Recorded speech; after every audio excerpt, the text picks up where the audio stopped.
We're good now. Look at this. We're live? Professional. We're definitely live. Yeah, I think mix.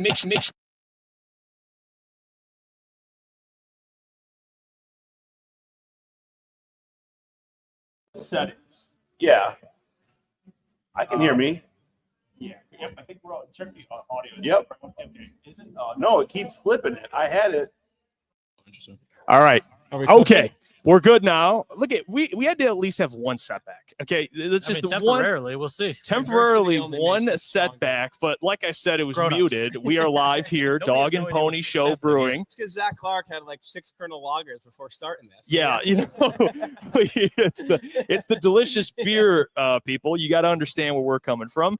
But we are live, like I said. We're at Dog and Pony Show Brewing. The fellas all together. Lions Collective. Aiden Hutchinson got extended. Like I said, trade deadline next week. We're going to talk about that as well. So plenty to get to. We'll start with the Aiden contract. I mean, it was announced 11 a.m. on a Wednesday. All right. Thank you for that, by the way. Yeah. It's always the greatest timing with this type of stuff. He signs a 4-year, $180 million deal, gets $141 million guaranteed. It's the most guaranteed money by an edge ever, I believe. So historic from that front. But the AAV just behind Micah Parsons, they got 45. Mike is at about 46, 47. But we were talking a little bit before the show as well, fellas. But what do you guys think of the initial deal here? Aiden's locked up. He has 2 years left on his current contract and then 4 more after that. I think we all expected this to happen at some point, and really Parsons was the domino, right? Mm-hmm. Like it started with Garrett, trickled down to TJ Watt. Hendrickson got a little bit of adjustment to his deal. I think Crosby got an adjustment to his deal. Yeah. So you just saw this slow parade of edge deals getting done, leading to Hutchinson. And I think that he had the 2 years left, right? So he had this ability to wait, to sit it out. It was good for the Lions to, I guess, ensure maybe or check the box of what they already knew based on what they saw in the practice field. And so it let him be that guy that he who signs last signs for most, and maybe not from a average value, but guaranteed. We know guaranteed money is the most important thing on NFL contracts. And you said most for an edge ever. It's most for a non-quarterback ever. And that's the huge figure right there. Yeah, I go back to when we talked with Hutch for the first time this training camp. It was the first day of camp on our Fox 2 Lions training camp special show. And at that point, the edge market had already been reset, I believe, 4 times that offseason. First by Max Crosby, then by Danielle Hunter's restructure, then by Myles Garrett, then by TJ Watt. And when I asked Aiden what his thoughts on that were, he just sort of smiled and was like, it's a beautiful thing. And that was before even Micah Parsons reset it for a 5th time in the past 12 months. A lot, too. A few, I guess, a month later. And so it was no surprise that Hutch comes in right around Parsons' neighborhood. And also no surprise that to any of us, I don't think, that he has, for the most part, maybe for the entire part, picked up where he left off last season. He looks like just as dominant a player, in some ways even more impactful. And you look at the way the salary cap is soaring in the NFL and the way that this contract will soon probably rank 3rd or 4th among defensive ends. And you get the sense that by the time this deal kicks in 2027, after his 5th-year option, it's going to look pretty darn good in the larger landscape of the NFL. No doubt. I mean, that's kind of how these other contracts have gone for Lions. I think Sane is just like 8th among wide receivers right now. So that shows you how fast things can change. And I think, like, going back to January, like when Crosby got his new deal, it's like it's increased. So like 10, 12 million in the last 35 chump change. So it's pretty remarkable how fast things happen. But you figured the Lions would be in this position sooner rather than later. With Aiden Hutchinson, they've sort of set aside money for this. As Brad Holmes told us at the owners' meetings, you got to can't go on every vacation you want, and you can't spend everything you want to spend. But you can still get creative in some ways. They're able to get DJ Reed. That was not pocket change, and as they're still saving up for these other guys. But yeah, I mean, with a guy like Hutch, he's a cornerstone. He's a franchise guy.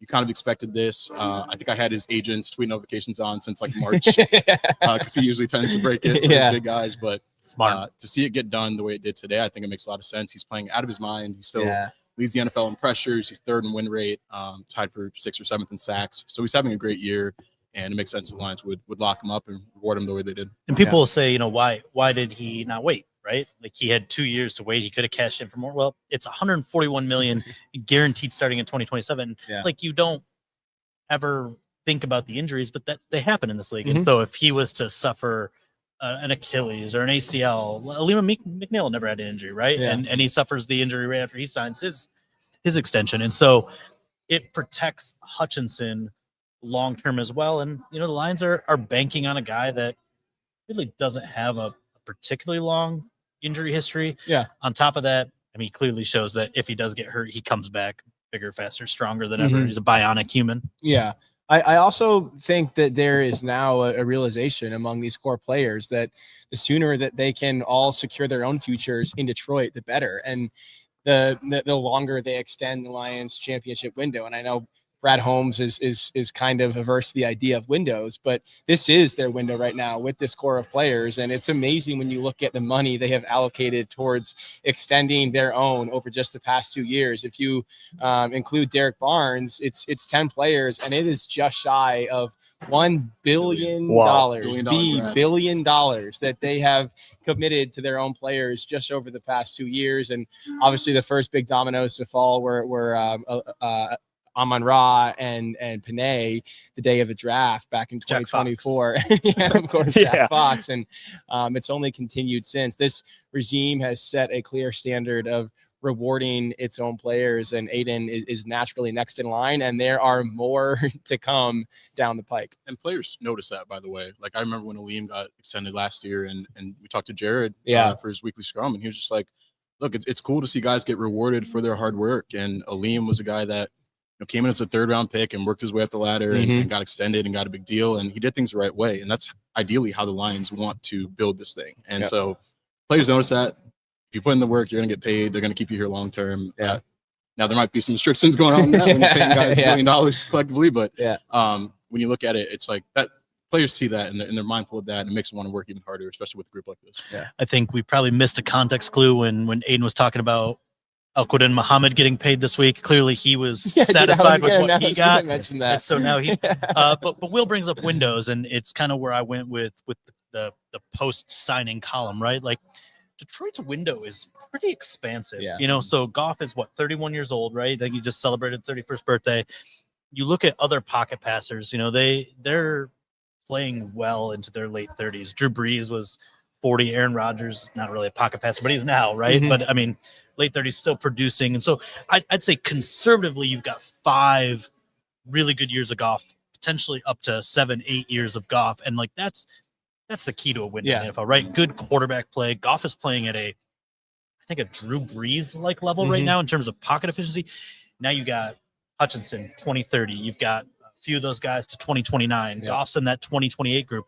Like, this window is large, and you talk about like it was kind of a topic that came up during the Kansas City week, right? Like, this ability to stay on top is so hard to do in the NFL. It's really hard to stay in the bottom too, but the Lions manage that. And so now they're trying to stay at the top, and to have this core together locked up for as long as it is, with a few more still kind of in there with Gibbs and Laporta and Branch kind of coming up next year, it extends this window of competitiveness, Super Bowl competitiveness, to I think at least 2028 and probably beyond a little bit. Yeah, that's actually a question in the chat. Cody Williamson says, so out of the big 4, which I'm assuming he means Brian Branch, Sam Laporta, Jack Campbell, Jahmyr Gibbs, who gets extended? Who's the next to get extended? Because you have Jack and Jahmyr both have those 5th-year options, and then you have 2nd-round picks, Brian and Sam Laporta. Let me rephrase that question before when you guys answer. I say which one's not going to get extended? Because I think you're probably looking at money for 2, probably 3 of those guys. I don't know if you give it 4, especially after the J-Mo extension also got done. Go ahead, Colton. You can dive in. Yeah, it's on you, Colton. You got it, you bro. tell us. I was it's time for a sip before we answer this. Translate J-Mo's memes last week, so you can answer this one first. There's no easy answer here, because all these guys are very important to what the Lions do. In some ways, you can say, do you want to pay 2 safeties north of $20 million? Right. As they would do if they re-sign Branch. But I think Branch is probably the 2nd best player on the defense. Defensive weapon. Right. Behind the one that just got extended today. So it's like, I would rather keep Branch. Jack Campbell's played awesome. If you want to pay a linebacker $20 million plus, because I think that's probably 18 to 20 maybe is where it starts. As I've thought about this more, I almost go Sam Laporta. I think tight end's probably more replaceable. I know he's really good, and he does. Like, I go back to when they traded TJ Hawkinson, and to me, it wasn't a matter of like, do they want to invest in a tight end? It was just getting the right guy. And that draft class was going to have so many different tight end options. They went with Laporta for a reason, because he's selfless. He doesn't care about getting the ball. He's become an awesome blocker nowadays. better. I'm talking about the care about getting the ball. Okay, fair enough. Good blocker. Fair enough. Fair enough. But I don't think he's really one to complain, at least publicly. So I do think tight ends are a bit expendable if you want to go that route. But Sure. I don't think there's an easy answer here for sure. Yeah. Somebody's not getting credentialed to tight end you this year. Called him We I think we can agree that Among Gibbs these is the four, most obvious, right? I mean, Yeah. he's become this team's most I don't know. I might explosive Campbell offensive is the most weapon. obvious with the And I don't blame you for saying that, because management. when you go back to the night they drafted him, they talked about drafting a defensive centerpiece for the next 8 to Love 10 letter. years. And so it was very clear that he was, from the very moment he arrived, part of the long-term vision. So, and we call it a tie at the top between Jahmyr Gibbs and Jack Campbell. Sure. And I think Branch is a close second because of the way that he impacts the game in so many ways. Speaking of love letters, I won't write another one to Brian Branch, but you guys know exactly how I feel about who I think is maybe the most disruptive player on this defense.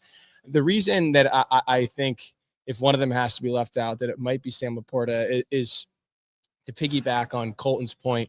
I think the gap between a tight end who's making top of the market money and a tight end they could find in the second or third round making rookie contract money, in their eyes, isn't that wide. And so if they can draft a replacement for Sam Laporta who has close to or similar production as him, who costs 15, 16, 17 million dollars less per year, that just makes the most business sense to me. And this comes on a day, mind you, where Dan Campbell said the player who has taken the biggest jump in his eyes this year is none other than Sam Laporta. And it comes on a day where, if you look at the PFF rankings, he is the top graded tight end in the NFL. But again, it's about allocating money in sensible ways. And I just think they could afford to replace him at such a saving that it would make sense to potentially let him go of those four. That's news to me. Top rated tight end in all of PFF. Among tight ends who have received 15 targets this season, he is the top rated tight end. Yeah. And I think the thing that really stands out to me is, and I've written about it a few times, I talked to him about it, like the blocking has legitimately taken a big step, and that's not a skill set you would expect, especially for the body type, right? Like you just never thought it would take that step. I don't think they disliked TJ Hawkinson. I feel like they really liked the player. The timeline wasn't right, correct? Like we're just crapping all over each other's points. Different viewpoints, but like conflict is good. It's the beer. Yeah. That's exactly what it is. Fine, because we're Thanks, all going to end up Kyle. on the Appreciate report it. here. But the timing wasn't right when that contract was coming up to pay a top. They had other priorities coming up. You didn't need to be paying that guy that much money. It's a luxury item at that point. Yeah, and you had the draft class, as you mentioned. I look at it, I guess, as a bigger picture of the offense, right? You've got Amon-Ra locked up. Amon-Ra's got a career high target share right now, and there's no reason to dial it down. Gibbs is becoming a bigger part of the offense, a bigger usage rate than ever. And again, no reason to dial it down. Those two guys are centerpieces. They're already struggling to find ways to get the ball to JMO. Laporta's usage is also inconsistent. It's up from last year, but it's inconsistent, right? Yeah. And David Montgomery, we know, is having some inconsistency with his production as well. So, like, can you pay that tertiary weapon, right?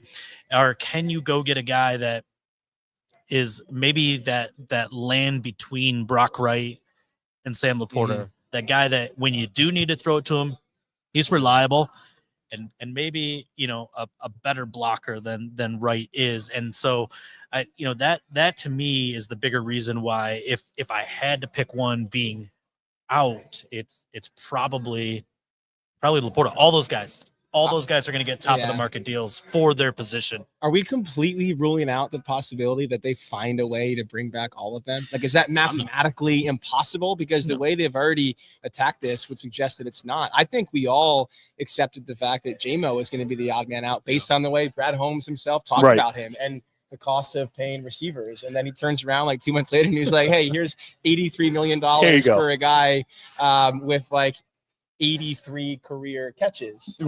And it made you think twice about the fact that this actually might be feasible. So I don't want to rule out that either. And they've become such wizards, the Lions have, at manipulating and negotiating the salary cap, that I don't think it's out of the realm of possibility.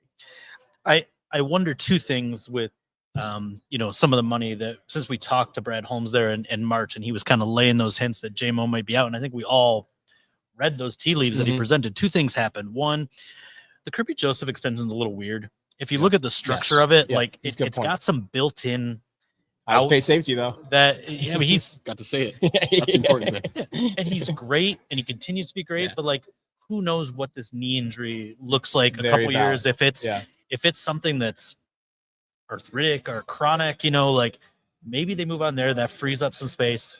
Not saying cut Kirby Joseph, just presenting it. Two, I knew they were aware of the possibility. I still think they were a little surprised Frank Regno stepped aside, right? And I think that gave them some extra budget to spend on a Jameson Williams, who also took a massive leap forward this offseason. And I know that hasn't translated yet to the field, and I feel like it's made us look a little bit like liars, but it's true. Like, the guy is such a better player, even if it's on the practice field, than he was 2 years ago. And so, again, the Lions reward guys that invest, that work hard, that put effort into getting better. They rewarded JMO, but I think they had a little bit more to play with than maybe Brad thought. And so I'm also not ruling out all four of them get done. I think it's complicated, but God knows how many void years Mike Disner can throw on all these deals. Just to round that off, like, you wonder if Taylor Decker becomes their next unexpected savings. I mean, that's a guy that, if this season goes the way that all Lions fans want it to go, could very well step away. Very well. I'm not breaking news here. I don't want to speculate too much, but I think we all agree that if they reach the mountaintop this year, that's a guy that could decide to call it a career. And that would be your next surplus that kind of rises out of the blue. Yeah, they're gonna have to find ways to save somehow, some way. Yeah. And like, when you start looking at the contracts that are coming up, like, you want to keep everyone, but I don't know if you can. So if there is a front office that can figure out a way to keep all these core dudes, it would be this one. But easier said than done. Yeah. I think that you look at that interior of the offensive line, it goes beyond Ragnar, right? Like, you got to deal with Mahogany for a few years. You got to deal with Ratledge for four seasons. And, I think probably Glasgow's coming off the books next year. He's under contract, but I would not be surprised if, whether it's Ratledge moving over to center or they draft someone else. They've got Miles Frazier, kind of the unknown wild card. They could take another guard in the second round. Like, there's a potential to save a lot of money. Think about when that was Jonah Jackson, Frank Ragnow. I was going to say Kevin Zeitler, but those three weren't together. But there was a lot of money invested in the interior of the offensive line. If you can get three guys on rookie contracts, it gives you the money to kind of the flexibility to spend elsewhere. Yeah. I got to bring up this comment. Trevor Wood says, Colton, are you drinking wine at a brewery? Can you just clear? I'm just having your back here. Can you just clarify? Tell them it's a sour. It's a sour. Yeah, it's blueberry sour. Dude, that one is unreal. It's delicious. It's not wine. All right. It's a blueberry. It's crazy it's a good. Blueberry sour with like a sweet, creamy marshmallow finish. It's incredible. Because it's got the nitro finish. Yes. Can't do my guy Colin like that, man. He's not drinking wine. All right. We will not take that here at Dog. Hey, listen, I will not take any slander for red wine. Just come in and try it yourself. Yeah. How about that? And there you go. Lions Collective for $1 off. If you have 8 beers, your 9th one is essentially free. I know not many people come to the brewery and have 8 beers, but I'm just saying. It's like the Will Birchfield college rule. I'll find the cap space for every beer on this menu. Yeah. Kyle's Brad Holmes, man. You should hear him talking about our tab. I mean, this guy makes it work. Let me ask you, Brian Branch is coming back this week. I know he spoke to the media, you guys, and he had some great. I mean, I learned that the guys out there last week are better than the starters. I learned that he is going to play aggressively and have this different mentality as if he already did it. That's just new surprise to me. More aggressive. Yeah, more aggressive than one of the most aggressive players in the entire NFL. But what will Brian Branch's return mean to this defense? Because it feels like we're getting he's getting baptized today, actually Wednesday. Probably already baptized. Yeah. Congratulations. He'll be back on Sunday against the Vikings. What do we make of his return? What kind of impact will he have on Sunday against this rookie quarterback, technically, and JJ McCarthy? I mean, this is not a Lee McNeil. This isn't a guy that's been missing for 10 months, and you're just kind of desperate to get back what he brought. We know what Brian Branch is, and Eric Hallett did a phenomenal job playing the cosplaying Brian Branch. Right, he had some tremendous plays, honestly, in that Tampa game. A couple really advanced rotations and tackles, and stuck his nose in there and ate a $50,000 lowering your helmet hit from Rashad White early in the game. Like, did great, but Like like, Branch was like, "Who was that? Who are you?" Yeah. well, he did watch the game, so it Yeah. makes sense. Yeah. But like, Brian Branch is one of the 3, 4, 5 safeties in the NFL that can do everything. Yeah. He can do everything. He can play deep. He can play in the box. He makes tackles behind the line of scrimmage. He can cover a tight end man to man. Like I said it earlier to Colton, he is a defensive weapon that you can deploy in so many different ways. And so anytime he's on the field, your defense is better. And look, he's probably going to see some Hutchinson in this game. He's probably going to be in the field, trying to drop Aaron Jones and Jordan Mason in the backfield. Like, he's just going to be everywhere. And don't be surprised if he blitzes, because he does that too. And I thought he was going to do it more, if I'm going to be honest, because he looked really good blitzing during camp. Yeah, there's nothing Brian Branch can't do on the football field. We've seen him for 3 years now. Control his emotions. Yeah, That's going to be the big thing. Yeah, I mean, honestly, we joke, but like that's a big deal for him. Yes. And he said his coaches have talked to him about how teams are going to try to get under his skin and like get him to react. Yeah, and that's a big thing that he's going to have to work on. And it's a tough balance, because you want him to play with that fire that makes him so great and like such a demon on the field. Yeah. But like, you can't be getting yourself suspended, or even as we saw in the Green Bay game, getting flagged for stupid stuff. You just can't. Those are boneheaded mistakes. You can't make that. So I do wonder if he's how he's going to look on the field, if he kind of tempers back, holds back some of that aggression. That's not what he said the other day. Yeah. The opposite, to be honest. So I am curious what type of Brian Branch we get. But at the end of the day, this is one of the best safeties in the league. He can do it all. He can hit like a linebacker. He can cover like a cornerback. He can blitz and beat running backs and pass protection and whatnot. So he just makes his defense better. I think he's the second best defensive player on this team, and I know it sounds easy, but there are a lot of good defensive players on this team. I think you can rank them, 4 or 5 guys, and if it's a different order, I wouldn't argue too much outside the top one. Yeah. But he's such a great player, man, and I think the Brian Branch we saw at that press conference yesterday, the easygoing, soft-spoken, respectful guy, like that's kind of who we know him to be, not the aggressor that's going to make him out to be on the field. But he does have that switch, and he needs to learn how to manage it a little bit better. Yeah, I've already heard some fans worrying that Branch getting baptized will soften him in some ways. It will not. It not in the least. And it sounds like that was something he wanted to do even before the he just starts choosing love all of a sudden. Yeah, I mean, come on, guys. I know Terrion did the same thing, so maybe it's just going around the DB room right now. But I do think that we will see a different Brian Branch after the whistle. I think we'll see the same Brian Branch between the whistles, and that's the player that the Lions and Dan Campbell want to see. And Dan Campbell has been clear about this and on Brian Branch about this for a while. And I think he kind of redelivered the message with maybe even more authority this time, that like, while you have to keep your cool, you also can't sacrifice your fire. And we will not see Branch do that. As he said yesterday, when I asked him, what players should we expect to see? Because Jim O'Neill said we'll see an even more motivated Brian Branch, which, as he said, is a scary thought. And when I asked Branch what version of him we should expect to see, he was like, he smiled first and was like, just relentless aggression, So that player will be on the field. And I think when you try and like contextualize or describe what Branch's impact is, think about it through the eyes of JJ McCarthy, who is making his return to action on Sunday after 7 weeks off and only with 2 games under his NFL belt, and is probably watching tape from the Lions' most recent performance against the He should Bucs. get baptized. If I'm being honest. He might be getting baptized on Sunday at Ford Field at 1:00 between the hours of 1 to 4. Mr. Preacher might stop by Ford Field at halftime to dip JJ maybe in like a Gatorade bucket. But if you think about it through his eyes, he's watching that performance on Monday night, and he's seeing this defensive line that is flying off the ball, that has just reinserted a hugely impactful tackle in Ali McNeil, that has Aiden Hutchinson occupying double teams and triple teams and sometimes still beating them, that has 3 aggressive, attacking, smart linebackers playing in concert. And then he's like, oh, and they're getting Brian Branch back? Shit. Like, where is that guy going to be coming from? And they might have Kirby Joseph back, but especially Branch, because he puts so much strain on a defense and puts them or on an offense and puts them in conflict so often, because there's no telling where he might be deployed on a given snap. And so if you just try and process it through McCarthy's eyes, you understand how much angst he is probably feeling because of Brian Branch's return. And that's what he does to all coordinators and the quarterbacks alike.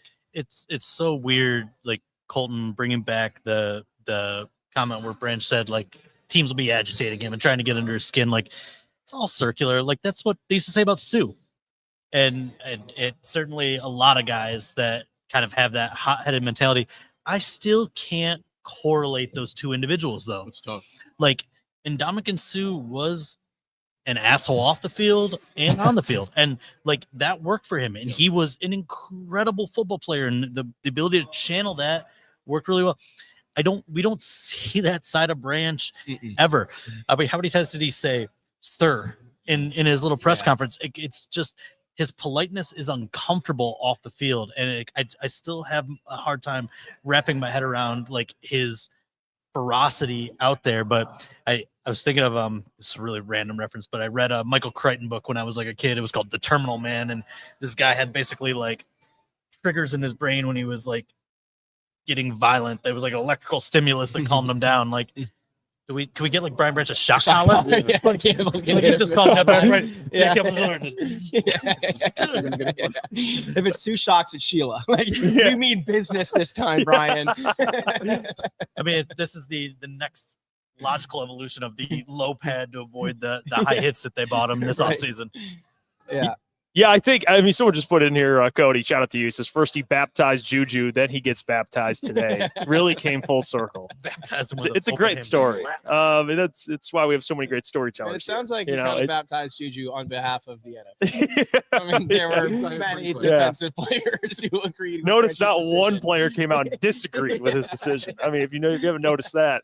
But I do want to ask you guys, because by the time we're live next Wednesday, we'll be recapping the deadline. It's Tuesday, so this is our last time to really share our thoughts on what we expect. And I do want to get your guys' thoughts on this, because as soon as the Aiden Hutchinson extension came out, many of the comments I've seen on our channel was this. It's almost out of desperation. I get it, but this has to mean a move's coming, right? Everything has to just mean a move's coming. I mean, you guys know this. It's always what's next. Well, yeah, it's like, wait, This is Aiden's foreshadow. extended? That means Trey Hendrickson's going to be a Lion. It might just mean that Aiden's extended. Yeah, that's literally it. What do you guys kind of expect? What's a fair expectations for fans come Tuesday for this Lions team? I would not discount a move. I don't anticipate a big move. One, it hasn't been Brad's MO, and it doesn't mean that at some point he flips a switch and goes all in, but I look at the roster, and I did this a couple weeks ago, and I'm like, where do you displace a starter on this team? Like, Muhammad is balling. Yes. Like he's balling. And I realize he's more pass rush only, but like Tyler Lacey's holding it down in the run stopping department, and Marcus Davenport's going to get back eventually. Presumably Josh Pascal gets back eventually. So unless you can get like an absolute game changing edge, like you don't bench Muhammad. Cornerback, that's the rumor today that they're calling around on cornerbacks. Like we saw DJ Reed out there running on the side on whatever day we just watched practice Tuesday. They're all squirrely this year. Yeah. But like, so if you're going to acquire a cornerback, are you benching Terrion Arnold? Are you benching and destroying the confidence of a young player that is your literal future of that position? And so like, could they use a little bit of tackle depth better than Dan Skipper? Sure. Could they use some cornerback depth that's better than Nick Whiteside? I know Nick Whiteside is the flavor of the month right now, but like, sure. But like, if Trey Hendrickson didn't have the hip, and I know Trey Hendrickson was a thing last year and we all spent all this time shooting it down, but if Hendrickson didn't have the hip that was causing him to miss time for a dude that never misses time, by the way, and you said, hey, $8 million for half a year, Trey Hendrickson, for whatever the ESPN trade projection was, like a second, and you get back a fourth, like, okay, that's Trey freaking Hendrickson. Yeah, sign me up. I could get it, but like, other than that, like, I think they're good, right? Like they're relatively good. We're looking more at Donovan Peoples-Jones-esque move, I think, more than a Trey Hendrickson. And well, Zadarius Smith would like that caliber move, I think, would really excite the fan base, but that's redundant to Muhammad again. Yeah, I think in some ways the flavor of the month matters in that, like, the way the secondary played last time this team was on the field may have changed some of the calculus or the perceived urgency to the Lions at the trade deadline. Like, they were forced to watch their entire reserve secondary minus Samik Robertson play against a really good quarterback and a really good passing attack, and they held up. And that has to encourage them that they don't necessarily need to make bold moves in the event of injuries or to provide themselves insurance at the deadline. Like, I know Reek Woolen is the name that is probably the biggest on the cornerback market, a very good player who makes some sense as a pending free agent. But I think the Lions are very confident in DJ Reed returning to form, in the Terrion Arnold they saw in Cincinnati being the Terrion Arnold they get going forward, and in the fact that, like, between Rack Yassin and Avonte Maddox and even your Nick Whitesides and Arthur Mollets, that you have enough there to get you through any further injury concerns. And I just want to echo your point about Muhammad, because I know edge rusher has been such a focal point for this fan base for, I don't know, 5 years. Yeah. Basically ever since Hutchinson arrived. If you trust the metrics by pass rush win rate, by quarterback pressures, by PFF grades on overall defense and pass rushing, Al-Quadin Muhammad has been a top 20 edge rusher, a defensive end in the NFL. Even, by the way, there's a full transparency. I've struggled with this over the last, I'm trying to tell myself he is doing this. You have a big enough sample size now. Even I think I can relate to the fans where I'm like, this has to fall. Hold up. But it's pessimistic for sure. Where did we talk about this? Where did you hear about check out Muhammad before you panic? Where did that come up? Was maybe our debut episode? Maybe right here on the Lions maybe. Collective. Just possibly. The guy in the Supersonics hoodie. And look, I think if you would ask most of those fans when the season began if they would sign up for a top 20 defensive end opposite Hutchinson, no doubt. Yeah. They would have all happily signed up. And right now, that's what the Lions have. So I don't think the need is pressing at all at edge rusher, especially considering that Davenport, and I get it, it's Davenport asterisk, will return, and that Josh Pascal will return. And then just to round off my point here, I agree that offensive tackle would be a smart, sensible position to add. Good luck acquiring an offensive tackle at the trade deadline. Those are rarely moved, especially players who could be reliably, dependably inserted into an offense in December if Decker can't play, or January. This isn't my study, so I should give credit to wherever I saw it on Twitter, but give credit to somebody. Someone out there deserves this credit.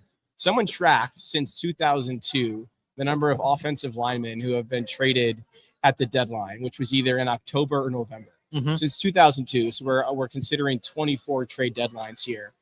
7 offensive linemen have been traded, and 3 were offensive tackles. So I agree. They should try and find someone that would be better than Dan Skipper or Cochran or Manu. I just don't think that player is available at all on the trade market. Every team, no matter their spot in the competitive cycle, hoards good offensive linemen and especially good tackles because they are so hard to find. I've only heard one name. I don't know if you've heard the same. Kelvin Beachum, Arizona. He's a swing tackle right now. He's started in Pittsburgh, started in Arizona. I don't know how much at this stage of his career, how much better he is than Dan Skipper. Yeah, I mean, it seems like they're pretty comfortable with Skip. I mean, sure, he knows everything about this offense. He's been here in the system for a few years now. So, I get it. I agree. It's hard to find these linemen. Teams don't want to trade them. And I think there's a ton of good ones, as we see every preseason. These guys get torched. So it's you want to trade for one of those guys? I don't know. Those are the guys who might be available. Yeah. These bottom of the barrel dudes. You want Evan Neal? Maybe. No thanks. If Decker's, and obviously there's uncertainty floating around Decker, but if that was a larger question mark and you really felt like he was a good chance of being done, then you go make the move that the Vikings made last year, where they Cam Robinson, correct? Where they traded for Cam Robinson to replace Darsow. I would advocate for that, but I think they feel pretty good about Decker being able to play through what amounts to just a lot of nasty inflammation. I mean, that's probably the best way to describe it, is just that shoulder is a mess of inflammation. It's uncomfortable, it's painful, but it's functional, and as long as it's functional, they're going to keep rolling them out there. Before we get to the sleeper read, which I have to tell you about, I want to. This is a question that, because you guys kept talking about it, and I think I can speak for fans on this. Booter in the chat, shout out to you, my guy. He says, "Does anyone in this panel know what the Pascal injury is, and a timeline? Because it seems like every time it's brought up, he dismisses it. It's very vague. It's very vague. And the thing I said the other day was, I'm treating it, to be honest, guys, I'm treating it. I would be surprised. I just said, I'll be surprised if he returns. That way, if he returns, then I get happy about it. Because it's hard to even predict, like, if he'll return. I don't know what it is. All due respect to him, it's probably something more private matter, but I can do this. I could say it's not cancer related. I think that's maybe a floating concern out there with the fan base. It's a big I kinda one. checked in on that. It's not that. I will say when I was doing some research on the Aleem piece, Pascal was working with the same guy, and there was a video posted, and he was doing some shoulder work. So it might be bad. It's a non-football injury, so clearly happened sometime in his own private workouts. But who knows? It's clearly not healing the way that they expected. It's not progressing the way they expected. But for those reasons and more, I do think it's important to maybe get some edge depth. Like, we can talk about how good Al-Qadim Muhammad's been. He's been awesome. But if he goes down for whatever reason, and then you're really kind of scraping some dudes there for the bottom of the barrel. So it's like, if there's like a Matthew Judon, like I know they checked in on him. Like, it's in Miami. He could probably be had because that's the team that's going to be selling most likely. Could have been had a month ago for whatever. Yeah, but I'm saying if needs change, you get a little closer to the playoffs. You don't want to repeat it last year. We talked about how scarred this front office is from last year's like shuffling to get guys here. So if that's a move you want to check in on as a depth piece when you don't know what Davenport's situation is, what his timeline looks like, Pascal, there's some uncertainty there. Maybe that's a move that makes sense for them, but I'm not really buying the cornerback talk yet. Yeah. And then I'm with you on that. Tackle, as we mentioned, I think it's kind of hard to get to. Breaking news. Actually, I broke it a couple weeks ago, but Hassanin, week 10. That doesn't solve the problem, but he's gonna be back. You know what? He's been watching Hutch tape nonstop. His entire time. You got a guy coming back that'll die on the field. All right, so this is a lot of he and Brian Branch. Two of them. It's over. These guys. Yeah, that's just how it goes. I checked in on that. It sounds like his injury settlement expires in week 10, so I think there's expectation he'll be back with the team either before the next game or after the next game. It wasn't totally clear, but again, I don't think that solves your edge depth. It's a little closer. It's a body. Yeah. It is a body. I think I've seen Tyree Wilson's name floated out there, a former top 15 pick who's Raiders? who's had inconsistent production through 3 seasons with the Raiders. They're a team in transition, as they always are. They've been a team in transition for 15, 20 years. Maybe he's available. I know Jalen Phillips seems to be like the biggest name outside of the outlandish ones on the edge rusher market. Bradley Chubb as well is out there, but that's the whole Dolphins roster. Hey, by the way, don't check mine's Twitter. Kayvon Thibodeau. Throw him in that equation, I guess. That's another one people like. I could have accepted a Keon White with the parameters of that trade. Like, I don't know. I guess I'm not too familiar with what he's doing now, but like I liked him a lot coming out, and he fits that stylistic, big frame, push the pocket guy. But I think it was the Eagles that jumped in and got that for 49ers. Thank you. 49ers jumped in and got that. By the way, they have like 9 sacks on the year. 49ers. I'm like, I don't think Keon White's solving that problem. Still there? You take away Nick Bosa, right? Yeah, we saw that last year. You take away Aiden Hutchinson. Now that's a fan base that can complain about the pass rush. I'm just going to say that. You can also complain about the injuries. Nobody deals with injuries worse than the 49ers the last 3 years. It's unbelievable. We'll be right back after a quick message from our sponsor, Shot to Sleeper. I can't wait to see. Sleeper is the #1 fantasy sports app. It pays to know sports. Pick more or less on top players. Your first pick is on us, so start winning now. Play in Texas, Georgia, Minnesota, and 27 more states. Pick anytime across all sports, pregame or live. Over 10 million players are already on Sleeper. Make your picks count. Score up to 1,000 times your cash. Join today. Get up to $100 credit using the code HMA. Call your shot on Sleeper. Download now. Even if it's all right, let me tell you about our friends over at Sleeper. One of the fastest organically growing fantasy platforms in the entire world. Like you just saw in that commercial, by the way, Sleeper Picks. All you got to do is choose 2 to 8 of your favorite players. You pick more or less than the projected lines, and you can win some money. And by the way, what you should do is use the code HMA. You get a $100 deposit on top of what you already deposit, and they have a free $20 deposit, which is not related to the other deposit if you use our code HMA. So Sleeper's taking care of their people. I need pen and paper here. We appreciate it. Write this down. You can replay it.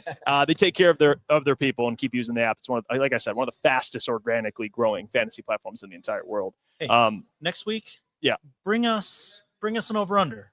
You know Yeah, what? I will do that. By the way, guys, Let I, it- let it- I will not tell you what I'm doing right now. Trade for at the trade deadline. We're under 4.5. How many Dolphins players? 2.5. Let's over. Bring them all home. But we got more to get to. Like I said, we still have our dog and pony show brewing picks, which we will get to. I want to talk about this game a little more because the offense has been the big storyline, and we discussed. Well, we didn't get to discuss yet, but the players and coaches spoke. They talked about JMO a lot. Yeah. All right, Jared Goff. Yeah, well, you know what? To no one's surprise, you're paying him $28 million to block. He's not a blocker. Yeah. Let me get into what he said. So Jared talked about took some accountability a little bit with just the offense. I mean, he talked about they're winning, so obviously they're not going to complain about not getting JMO the ball. But he took some accountability on situations where maybe he can get him the ball. Scotty Montgomery was, I think, the most forthright or the most direct about it. He's like, we're going past the ceiling with this one. Like this guy, we're going to make sure. Ground. Yeah, no middle ground. So just speaking about the offense, it seems to be about JMO. It seems to be about, at least over the last couple of games, Jared's been sacked, I think, 9 times last 3 games. Offensive line pass protection a little bit. I think that has to do with a little bit of getting JMO the ball. Dave Montgomery. Where can this offense really grow the most, step up the most? What do they need to do on Sunday to kind of get back in order? They had a bye week, chance to correct some things. What's a fair expectation on Sunday? Third down has to get better. Yep. Clearly, that's the theme of the week. That's the most glaring issue for this offense through the first 7 games, and it represents a really stark contrast from the past 2 seasons when, last year they were 4th in third down efficiency. This year they've plummeted to 21st, and that's just unbefitting an offense with as many weapons as this one has and with as sturdy as an offensive line as this has. And when you ask the coaches about it and the players, Goff included, they all point to a myriad of issues. And that's the truth. If you go back and look at the Bucks game, for example, they go 3 for 13 on third down, and almost every single one represented a different problem. And we don't need to break down all of them, but I did jot down. I did jot down a few today because Campbell was on the morning show this morning on 97 on the ticket. He's got a checklist here, and he mentioned he's going to different issues that have popped up on third down, and it's an offensive lineman takes a false step and gets beaten. It's Goff can't get through his reads. It's a running back whiffs on a block. It's maybe a call we want back, and I'm going to take the first 3rd and 4 in the first quarter where Decker just gets beaten cleanly by Diaby off the edge. That's for a strip sack on third down. And you can kind of hear Campbell's words this morning echoing in our heads where, he references there's a couple linemen that might have wished they had taken a better first step. They wish they had set better, or take the 3rd and 5 in the second quarter where David Montgomery, after I had hyped up his pass blocking ability that very day, completely whiffs picking up Dennis, the linebacker, on a blitz. And he gets home for the sack and ends that drive. And you can hear Campbell's words echoing again where he says there's backs and protection who might have missed that, might have had bad eyes on it. And lastly, the target was on that play. By the way, it would have been JMO. Yeah, that's important. It is important. And I'll just reference one more and then let you guys jump in. There was a 3rd and 5 in Tampa territory in the second quarter where Goff did have JMO open on a crosser over the middle, and he just missed him. And Goff owned that yesterday. He said, if I put that on his chest or on his face, that's a conversion, and it might be an explosive game. But JMO. And this is where I question some of the scheme or some of the route tree. JMO runs a route that was like several yards beyond the sticks when it felt like he could have just run that one 2 or just beyond the sticks. And it would have made for an easier pass. It would have given the deep safety, less of a chance to converge on that throw. And it likely would have resulted in the first down. But he cuts it a little deep, Goff throws it a little short, and it ends up being another miss. And when you go back and look at the third downs, especially in regard to JMO, it feels like too many of his routes are a little bit redundant to other routes being run on those same plays. And he ends up in areas of the field near other receivers and in windows where it's either impossible or like ill-advised for Goff to attack. And so maybe that's one thing they can change. But when they talk about a different issue halting each of these plays, you review the tape and that really is the case. And it's funny you say that, or Campbell says that, I guess, because one, I did a film review on Jamison Williams, 33 targets. 2, going to drop hopefully tomorrow a film review on all of David Montgomery's snaps. And what I realized with David Montgomery is the stack box narrative, right? Like that's a big thing right now. Yeah. And really, the real problem is blocking. Yeah. And it's never one guy. I went through today, and my kind of final synopsis was Jamison Williams blew a block. Amon-Ra St. Brown blew a block. Brock Wright blew a block. Yeah. Sam Laporta blew a block. Tate Ratledge, Christian Mahogany, Graham Glasgow, Panay Sewell. Like you could find every offensive player on the roster blowing a block on one of 73 carries for David Montgomery. And it's like suddenly it stacks up really quick. And so I looked at CJ Beathard. Yeah, definitely a Beathard problem. He's going to pick up the blitz from the sideline. Like, there are 5 backs right now with a 50% success rate in football of qualifying backs. I think Montgomery last year was 49.5. Like that's a good rate. Right now, Montgomery's sitting at 39.5%, right? It's same thing as the third down, right? Yeah. And so everybody just kind of needs to be a little bit better. And I think with Mahogany and Ratledge in particular, like this is young player growth, right? It's just getting a little bit better with the young players. Everybody just taking that, such a cliche, but that 1% improvement. If everybody could just be a little bit better, make one more play a game, the third down percentage is going to improve. The David Montgomery success rate is going to improve. The Jamison Williams targets are going to improve. It's that simple. As stupid as it sounds, it's that simple. Yep. I think it's just stringing together those drives, and when they get to the red zone, they convert. I think they're third in red zone efficiency this season. So that hasn't been the problem. It's just getting there, I guess, enough because we've seen some drives stall out and whatnot so far this season. Going back to the Dave Montgomery discussion, like I do feel like in pushing it forward to the Vikings game, I do feel like this is a perfect get right opportunity. The Vikings are 26th in defensive rushing success rate. And I look at a game like this. I was reading my colleague at The Athletic, Alec Lewis, and he wrote a story, and I'll read it. Shout out, Alec.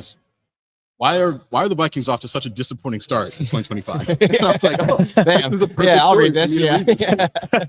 And so I'm going through some of the categories of too many sacks, and I looked at their sack rate, which is like the second highest in the NFL. Apparently, they have issues with their going against jumbo personnel. And here's what Alex says.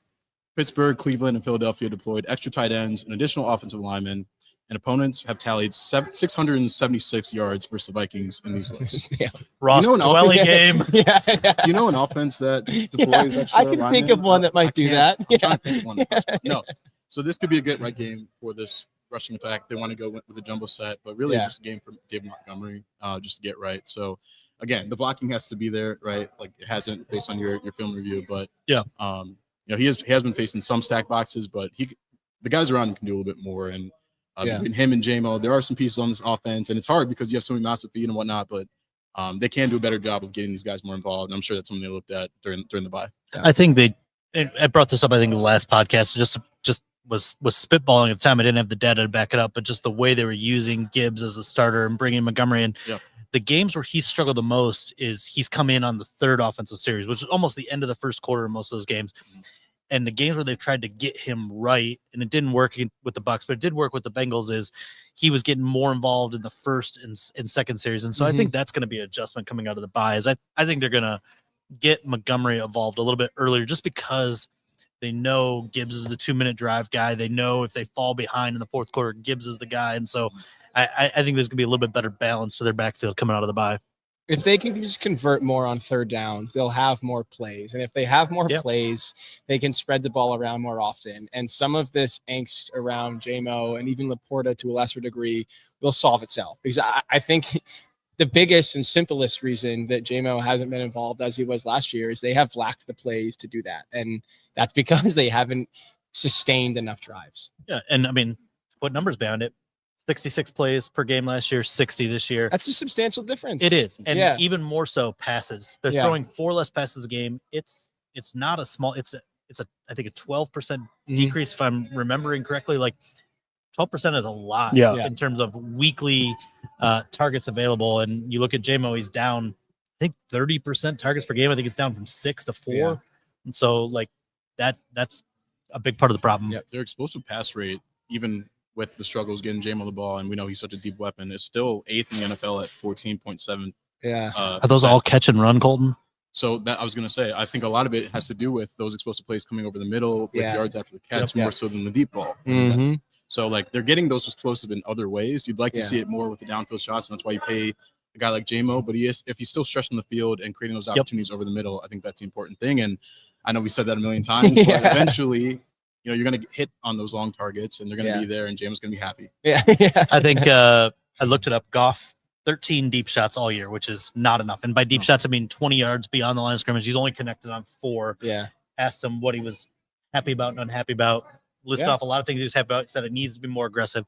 When I hear aggressive, I think deep shots. Yeah, for sure. And so that's just an area where this offense can grow a little bit. Gee, every now and then a Goff scrum is actually pretty revealing. I only go to like 1 out of 6. Slacker. Yeah, as a viewer, I view 1 out of 6. So I speak for Lions fans. It's like, oh, Goff spoke. It's more productive places to be. Yeah. Well, I will say, and given what everyone saw in training camp, Johnny Mo was showing off those deep shots. So that's something they do want to implement. Sure. We have about 6 minutes left. Again, for people that are just tuning in, we are at Dog and Pony Show Brewing. We got a remote show. We have beer. We're talking football. We're all together. We're out in Oak Park. No wine. No wine. Cider here too. I had him put it in a grown-up glass. Yeah. Mine comes in a sippy cup usually. Yeah. We're having a blast here. It's packed out here. You guys should definitely come out here. We'll do more shows in the future. So shout out to Kyle for taking care of us. But we got about 6 minutes left. It's time to give our Dog and Pony Show Brewing our picks of the week. Our pick of the week. And while we're here at Dog and Pony Show Brewing, Lions Vikings. I think the Lions are favored by, I think last time I checked yesterday, it was 8.5. Wow. No, that's the right number. I know it's just a lot for rivals. It is a lot. Won 14 plus games last season. It makes sense, but it's the quarterback sticker shock to me. That's it. Yes. Yeah, it's the quarterback effect. But I think 8.5. It could move. I mean, someone in the comments did check it recently, but the over/under for Hutchinson sacks. And for Justin Jefferson yards against Amik Robertson, who notoriously clamps up Jay Jettis. Bet the under between those two today because. What else am I doing? Remember, we talked to Amik last year before that clash, and he brought up the high school camp they went to when they had to be literally pulled apart by coaches because they were going at each other. So great. Going at each other. So why am I just realizing now? He stepped now? up in that game, and maybe he had the best game of his life on national TV. No in a question. must-win game, and went a long way towards. But I need the to see first rep. See those. He jams Jefferson like out of bounds. It's like a Michael Orr blindside block. Why am I just realizing we get Amik and Justin Jefferson again? That just clicked in my head. Fantastic. Yeah, get your popcorn. But what's the picks of this week? I mean, 8.5 point spread. What do we think? Go ahead, Colton. Yeah, I mean, just going off that, we're making picks off the gate. I think the more I do research on this Vikings team, I just think the Lions are a really good matchup in so many ways. Like the interior pass rushers they brought in this offseason, Hargraves and Jonathan Allen, have not been great for them from what I've read. I think the Lions will be able to run the ball, as we talked about earlier.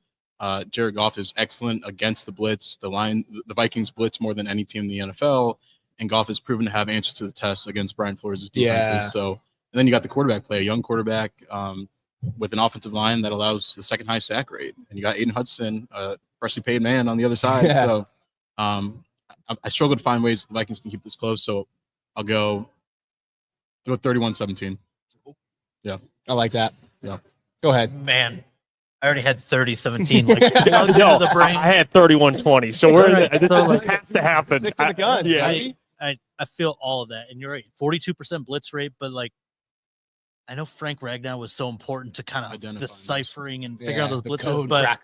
But Goff has Brian Flores' number, and that's a really impressive thing to have under your belt, right? Mm-hmm. And so I think there's going to be this concerted effort to have a little bit more balance in the offense this week. I think we're going to see a little bit more J-Mo. We're going to see a little bit more David Montgomery. And honestly, when you have that balance, it makes Detroit's offense a little bit trickier to find out figure out when you don't know where the ball is going.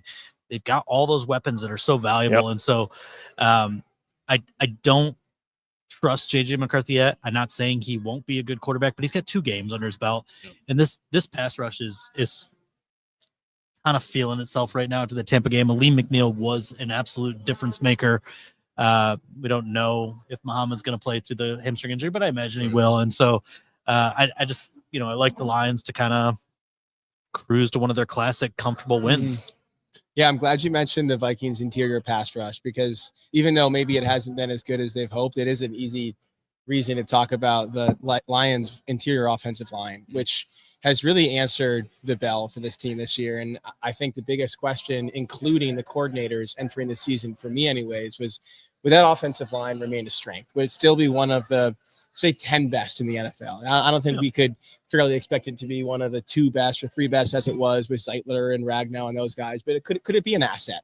And you look up 7 games into the year, and it has. And in no small part because of the way that Tate Ratledge and Christian Mahogany have stepped in and stepped up. When Zeitler and Ragnow left, they took 20 years and 300 plus starts of combined experience with them. And the Lions replaced it with, do the math real fast, 10,468. Great. And the Lions replaced it with essentially none.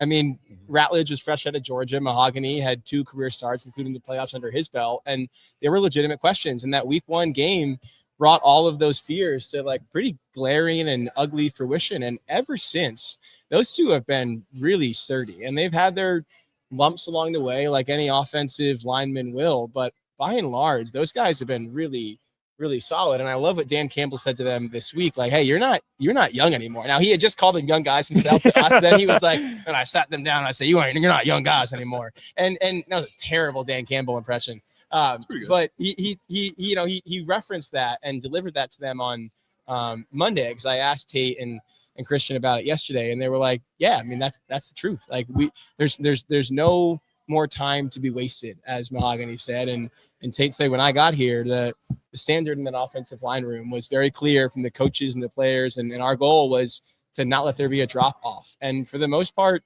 there really hasn't been. And this is maybe one of their toughest tests yet against Allen and Grenard and Redmond, who you referenced yesterday, who's probably been their most disruptive, surprising player lineman. Yeah, sure. really He's surprising.